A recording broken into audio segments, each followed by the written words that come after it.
2 centuries before the fall of Rome, a peasant son from Dalmatia rose to reshape the empire, a slave turned soldier turned emperor. This is the reign of Diocletian, a time of unparalleled transformation and unyielding ambition. In this episode, we dive into chapter 13 of Edward Gibbon's Decline and Fall of the Roman Empire, unraveling the tales of power, politics, and the precarious balance of leadership. From the Persian War to the ingenious administrative reforms that divided the empire into East and West, Diocletian's reign is one of cunning strategy and indomitable will. But with every triumph comes a price.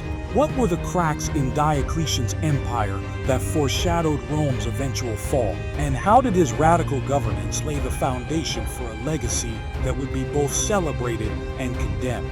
Join us as we journey through the turbulent reign of Diocletian and his three associates, a tale of ambition, empire, and the relentless march of history. This is more than a history lesson, it's a story of survival, strategy, and the limits of human power. You won't want to miss this. Welcome to another deep dive. We're going deep into the world of Diocletian. Diocletian. A Roman emperor who left his mark on history. Oh, yeah. And leading our exploration Say that. is Gibbon's classic, Yeah. The Decline and Fall of the Roman Empire. Mm-hmm. We're focusing on chapters 13, Okay. which really dive into his reign. Yeah, what's really fascinating about Diocletian is that he kind of defies easy categorization. Oh, so we're not just going to be talking about, battles and conquests. Oh, we'll get to those. Okay. We'll get to those for sure. Yeah. But to really understand him, we need to look at his rise to power, his military campaigns, his impactful reforms, Yeah. and even his shocking decision to just walk away from it all. Okay. So his story is one of ambition, power, and the complexities of governing a massive empire Wow. that was really on the verge of collapse. That sounds like a deep dive for Yeah. sure. So where does this story begin? Well, it all starts with a journey that sounds like something out of Hollywood, from slaves to emperor. Diocletian's family, likely from the region of Dalmatia, weren't exactly Rome's elite. Okay. They were most likely of a slave background, which makes his ascent to the throne all the more incredible. It's kind of a rags to riches story. Huh? Is it accurate, Oh. or is that maybe a little bit of propaganda to kind of help him solidify his rule? That's a great question, and it really highlights the challenges historians face when dealing with sources from this period. Okay. There's a kind of a haze surrounding his early life and his path to power. We know he served in the army, steadily climbing the ranks, but the specifics are a bit murky. Okay. And that lack of clarity just adds to the intrigue. Yeah, like a puzzle with some pieces missing. Exactly. All right. So we have this figure emerging from humble beginnings. Yes. But what about his character? Was he a ruthless tyrant or like a strategic genius? Yeah, classic dilemma. Yeah. And Gibbon kind of wrestles with both sides of Diocletian. On one hand, you have these accounts depicting him as this cruel dictator, someone who wouldn't hesitate to eliminate his rivals. Right. But on the other hand, there's evidence of his sharp intellect, his incredible administrative abilities, Yeah. and a clear vision for stabilizing a struggling empire. It seems like historians have a hard time pinning him down. Right. Is that common? Well, I think it's a bit of both. The sources we have often reflect the biases and agendas of those who wrote them. Right. But with Diocletian, it seems to go deeper. Okay. He was a man of contradictions, capable of great brutality and remarkable vision. Okay. To really understand him, we need to consider the context of his time. All right, so let's talk context. Yeah. What kind of challenges was he facing when he came to power? Imagine a world where the very foundations of your empire are crumbling. The Roman Empire in the late 3rd century was a far cry from the glory days of the Caesars. Yeah. The economy was in shambles, barbarian tribes were pressing at the borders, and internal rebellions threatened to tear the empire apart. So more than just Senate meetings and chariot races. Oh, much more. Okay. Diocletian inherited a system in crisis, and he knew that drastic measures were needed. Okay. And that's where his famous tetrarchy comes into play. The tetrarchy, why split the role of emperor at all? Well, split the role of emperor was virtually unheard of. Right. Diocletian recognized that one emperor simply couldn't manage this vast and troubled empire. Okay. So he decided to share the burden and the power Okay. by appointing Maximian as his co-emperor, granting him the title of Augustus. Think of them as co-CEOs of the Roman world, each responsible for a specific geographic region. Okay. Maximian took Italy and Africa, while Diocletian kept the East for himself. So that's 2 emperors. Yes. What about the Caesars? To further streamline governance and ensure a smooth succession, each Augustus then appointed a junior partner, a Caesar. Okay. Diocletian chose Galerius, Okay. while Maximian selected Constantius. Yes. That's that Constantius, the father of Constantine the Great. Wait, Constantius, like the Constantine? The one who makes Christianity the official religion. Yes. It's all connected. Wow, talk about foreshadowing. But let's not get ahead of ourselves. Well, Diocletian's intention was to strengthen the empire by dividing the leadership. Okay. His tetrarchy inadvertently planted the seeds for the very division he was trying to prevent, the eventual split into Eastern and Western Roman empires. The best laid plans. Exactly. So even with this new system in place, things were still pretty unstable, right? Yeah, absolutely. Rebellions. Barbarian invasions. Yes, Diocletian's reign was anything but peaceful. Okay. Let's start with the Bagaudae rebellion in Gaul. The Bagaudae, who were they? The Bagaudae were essentially peasant farmers who'd reached their breaking point. Okay. Imagine a system where you're crushed by taxes. Oh, yeah. Forced into labor and treated as little more than property by wealthy landowners. Right. That was the reality for many peasants in Gaul. Wow. And their rebellion was a sign of the deep social and economic tensions simmering throughout the empire.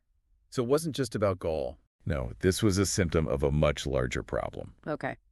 The Bagaudae rebellion foreshadowed similar peasant revolts that would erupt throughout Europe in the centuries to come. Wow. It's a reminder that even the mightiest empires are vulnerable to internal pressures. Yeah. Especially when the needs of the common people are ignored. So it seems like Diocletian was facing challenges on multiple fronts. Yes, he was. What else was he dealing with on the military side of things?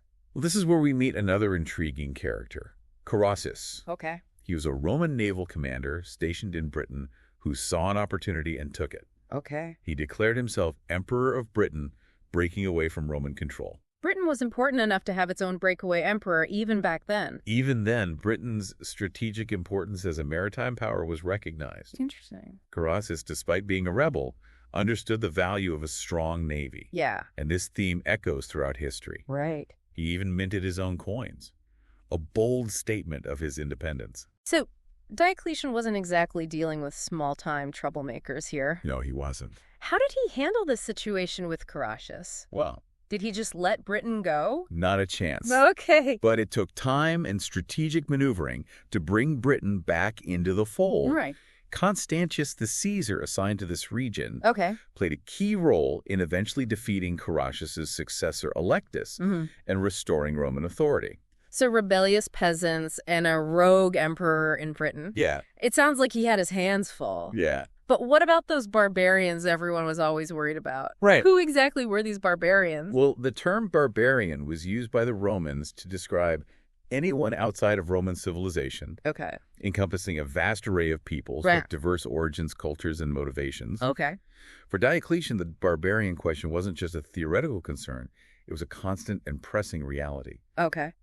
These tribes, driven by various factors like population pressure, climate change, Yeah. or simply the desire for plunder, exerted relentless pressure on the empire's borders. This constant pressure must have been a major drain on the empire's resources and manpower. Oh, absolutely.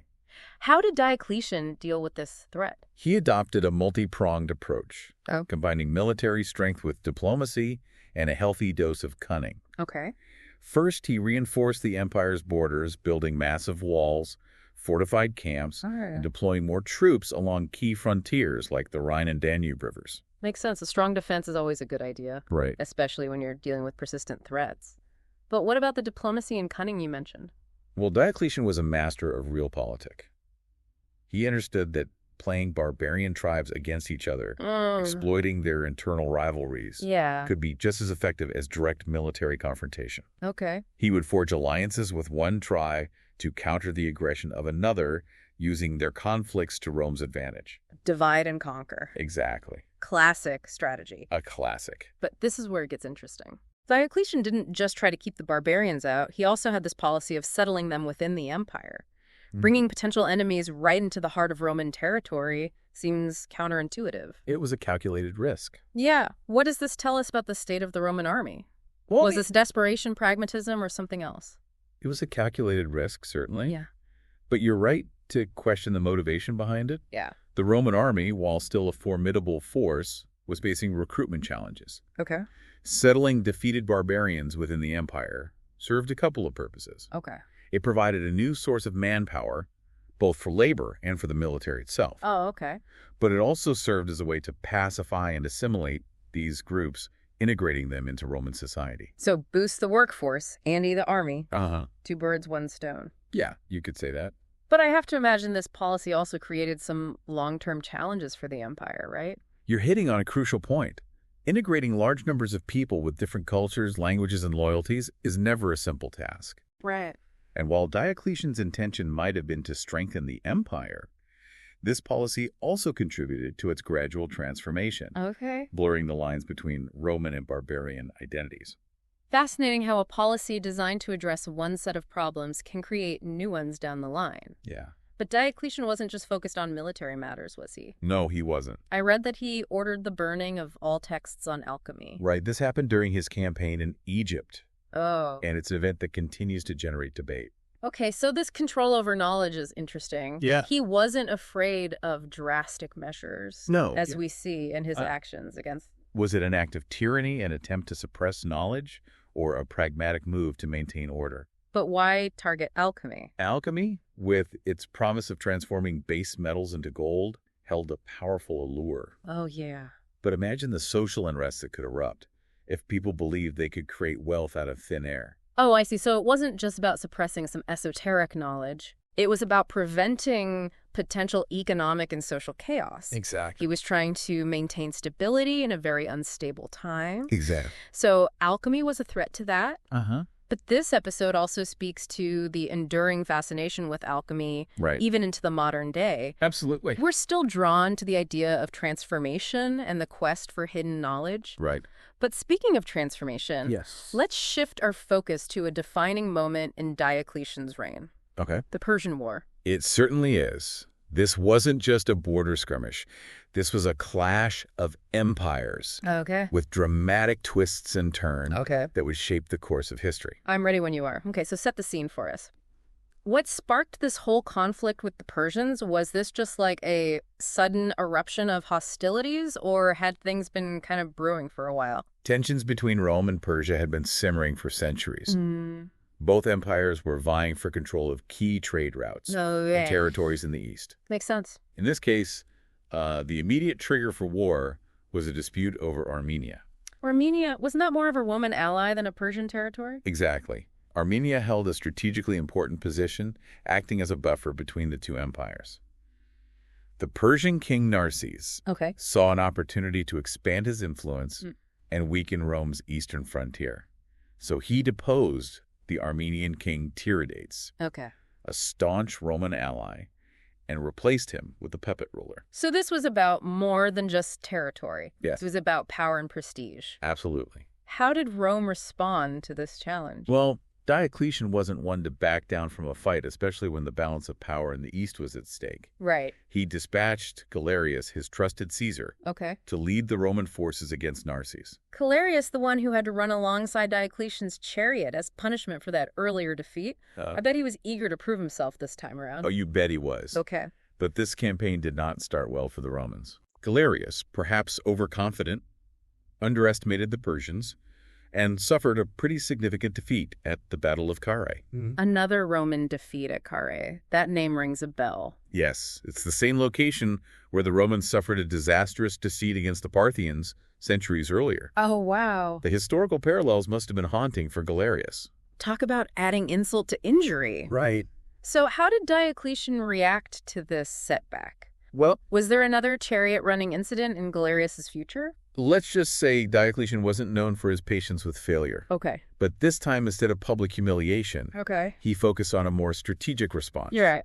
He provided Galerius with reinforcements and resources, Okay. sending him back to confront Narses. Second time's the charm, hopefully. We'll see. Did Galerius change his strategy at all for this rematch? He did. Okay. Instead of taking the same route through Mesopotamia where the Persian cavalry held the advantage, Right.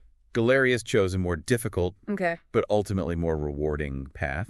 He led his army through the rugged mountains of Armenia. Use the terrain to your advantage. Exactly. Especially when you're facing a superior cavalry force. This strategic shift caught the Persians off guard, disrupting their battle plans, and allowing the Roman legions to make full use of their disciplined infantry tactics. Right.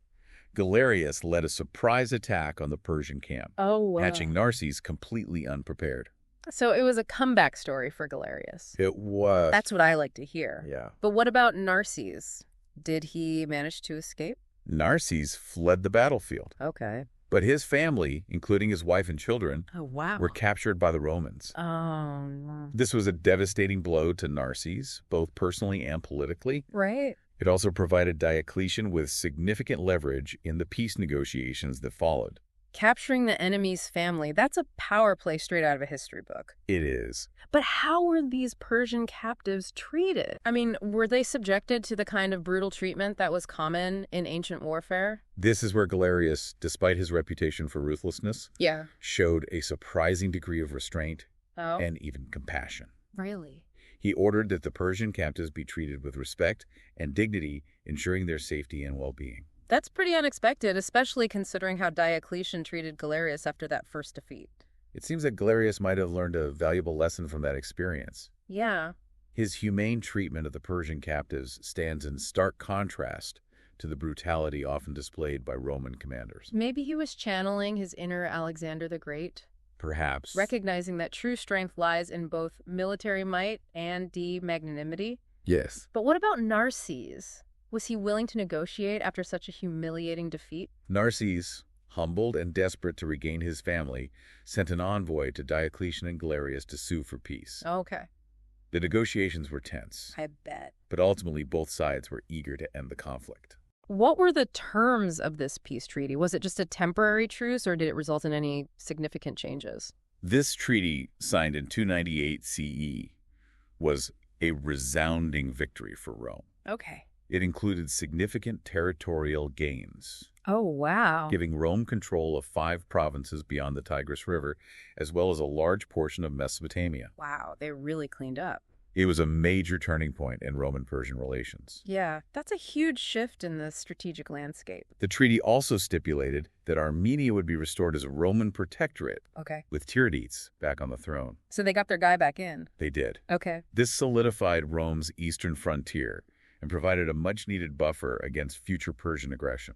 So Diocletian achieved this resounding victory, expanded the empire, and secured peace in the east. Yes. You'd think he'd be ready to celebrate You'd think so. and enjoy the fruits of his labor. Right. What happened next? Well, this is where things take an unexpected turn. Just 5 years after this triumph, Diocletian, at the height of his power, decided to do something virtually unheard of for a Roman emperor. What's that? He chose to walk away from it all. He abdicated. He did. That seems pretty unheard of for a Roman emperor. It was. Does Gibbon offer any historical parallels?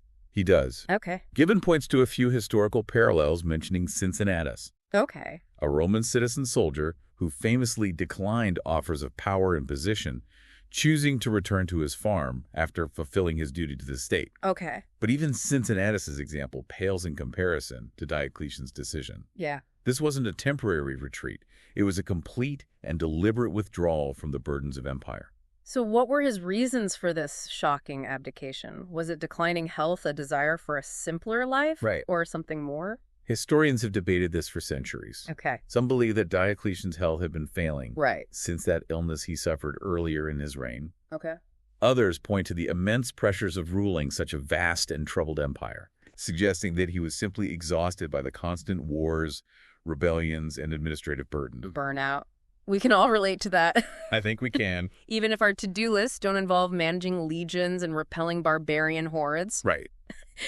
And then there's the theory that Diocletian, ever the strategist, wanted to secure his legacy and avoid the fate that befell so many of his predecessors. Right. Dying a peaceful death in retirement Yeah. is certainly preferable to being assassinated by your own guards or poisoned by a rival. For sure.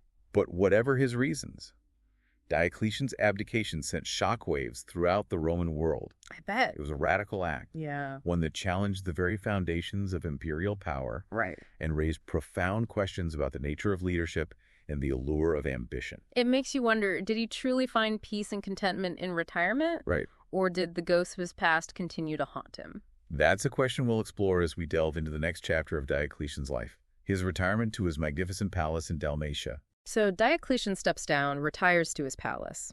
It sounds like something out of a movie, the emperor trading his purple robes for gardening gloves.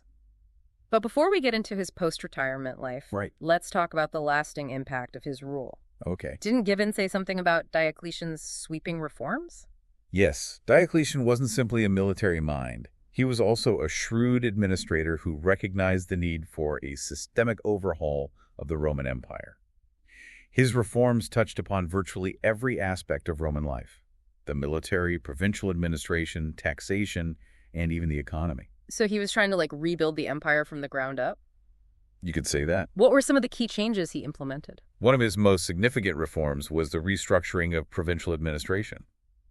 Imagine trying to manage a territory the size of modern Europe. Yeah. It's a lot. That's a lot. He divided the existing provinces into smaller units, creating more bureaucracy, but also allowing for more effective governance and control. Okay, so more officials, smaller provinces.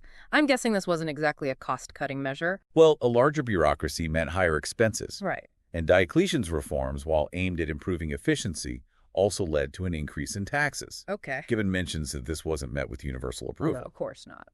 But Diocletian argued that these measures were necessary to ensure stability and security. He believed that a strong and well-funded administration was essential to maintaining order and defending the empire against its many threats. It sounds like a bit of a double-edged sword. It was. Positive changes, but with some unavoidable drawbacks. Right. Did any of his reforms specifically target the economy? Diocletian implemented several economic reforms, the most notable being his attempt to stabilize the currency and control inflation. He introduced a new system of coinage and attempted to fix prices for goods and services. Price controls. That sounds like a pretty radical idea for the time. Did it work? It is a bold move attempting to control the forces of supply and demand through government intervention. Right. But, like many economic policies throughout history, it had mixed results. While it provided some temporary relief, it also led to shortages and black market activity as people tried to circumvent the fixed prices. Right. Nevertheless, it reflects Diocletian's willingness to experiment with innovative solutions to address the empire's economic woes. A Roman emperor wrestling with inflation and price fixing. It sounds strangely familiar, doesn't it? It does. It's a reminder that some challenges transcend time and place. Absolutely. And this brings us to another one of Diocletian's key reforms, his new system of taxation based on land and labor. Okay, so this tax system sounds pretty radical for the time. How did it work? Prior to Diocletian's reforms, Roman taxation was often arbitrary and inconsistent. Okay. His new system aimed to create a more equitable and predictable way to collect revenue. By basing taxes on land ownership and labor, he attempted to shift the burden away from the lower classes and towards the wealthy landowners who had often managed to avoid paying their fair share. So a more progressive tax system, was it successful? It's difficult to say for certain. Gibbon suggests that while the intention might have been noble, the implementation was often flawed. Corruption and inefficiencies within the bureaucracy hindered the effectiveness of these reforms. Nevertheless, it represents an interesting attempt to address social and economic inequalities within the Roman Empire. It seems like a recurring theme with Diocletian. Yeah. Ambitious reforms aimed at solving these complex problems, but often with unintended consequences or challenges in implementation. That's a keen observation. Diocletian was a man of action, a decisive leader who wasn't afraid to make bold decisions. But governing an empire as vast and diverse as Rome is a bit like trying to steer a giant ship through a storm. You might have a clear vision of where you want to go, Right. but the winds and waves can often push you off course. Makes you wonder what would have happened if he hadn't abdicated. Right. Would he have been able to see his reforms through? It's hard to say. Or would the empire have continued to fragment regardless of his efforts? The tantalizing what-ifs of history. Which brings us back to his surprising retirement. He treated the world stage for this grand palace in Salona. Yes, he did. Was this a genuine desire for a simpler life, or was there something else going on? Was he forced into retreat? The exact circumstances surrounding his abdication remain a subject of debate. Gibbon does hint at the possibility that Diocletian's retirement wasn't entirely voluntary. Okay. There are whispers of political machinations, potential conflicts with his successors, perhaps even a fear for his own safety that compelled him to step down. So maybe those cabbages weren't enough to keep him out of trouble. Maybe not. Maybe he realized that the game of power never truly ends, It's a possibility. even when you try to walk away from the board. But regardless of the reasons behind his abdication, Okay. Diocletian's retreat to his palace in Salona is a fascinating chapter in his life. This palace was no ordinary villa. It was a sprawling complex covering nearly 10 acres, Wow. with towers, temples, baths, and even a grand entrance known as the Golden Gate. From emperor to palace gardener, it's quite a shift. What does Gibbon say about his life in retirement? Was he truly content tending his cabbages? Well, Gibbon paints a picture of a man who, at least outwardly, Okay. seemed to embrace his new life. He famously told his former co-emperor Maximian Okay. that he wouldn't trade his cabbages for all the glories of the empire. It's a powerful image, the man who once held the fate of millions in his hands, finding solace in this simple act of cultivating his garden. Makes me think of, modern-day digital detox trends. Right. Did he hit on something universal there? Perhaps he did. It speaks to the enduring human desire for peace, tranquility, and a connection to the natural world, even for those who have tasted the intoxicating heights of power. But was his retirement truly peaceful? Wow. You mentioned earlier that the exact circumstances of his death are unclear. Yes, the details surrounding Diocletian's death are shrouded in mystery.